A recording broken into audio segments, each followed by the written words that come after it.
The ocean had a film on its surface over the deep mess. Hector and I stalked in, letting the water adjust our legs to its temperature, the liquids inside and out the same. 20 feet south, people from our class drifted.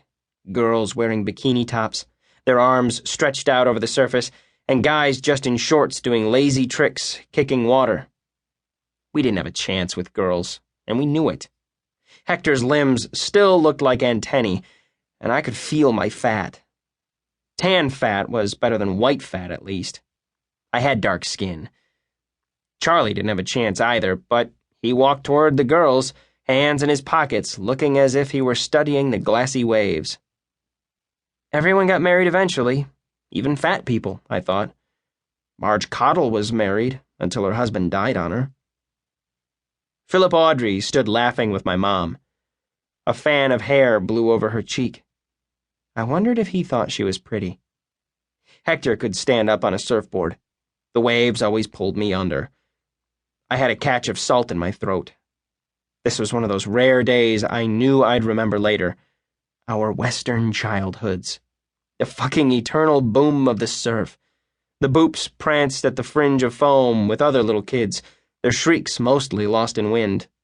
I noticed my mom on her phone, pacing in the sand. She had a red phone then, big enough to see from a distance. Who was she talking to, I wondered. We were all here. Most of the kids in our class bobbed in the water. Ella knelt on a board.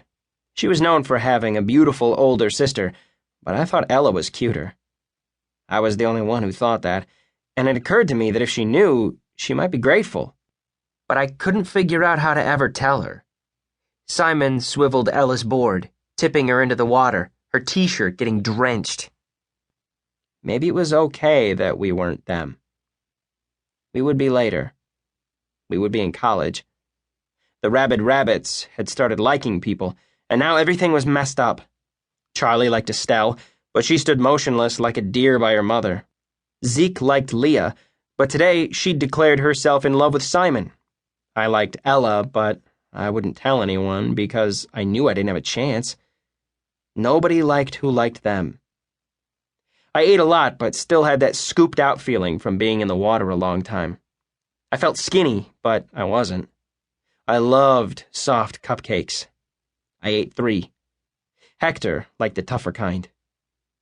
Boop 1 stood at attention at the table for henna tattoos, arms straight at her sides, while the woman pressed the patch on her arm. Ella lifted her blouse, and I saw she'd gotten a belly. That seemed terrible and sad.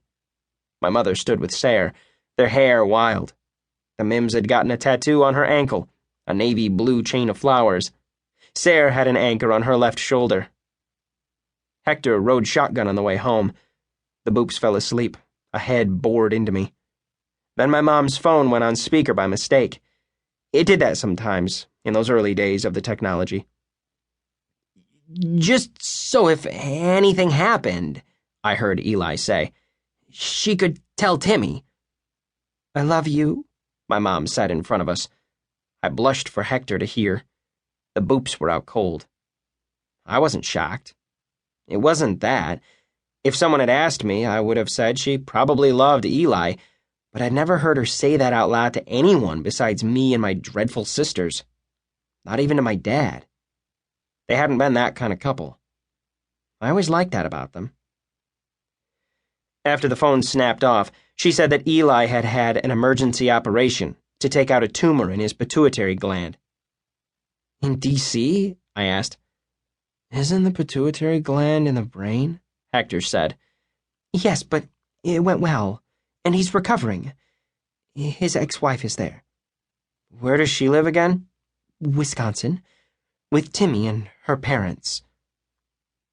I wondered if my mom would go to Washington. We generally went to the hospital.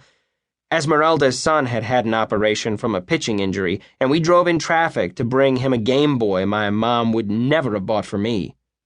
Eli was in the hospital for brain surgery. She probably had to go, but I didn't want her to. It was the kind of summer night I loved. At 4 in the morning, I heard my mom bounding up the stairs. She stomped out on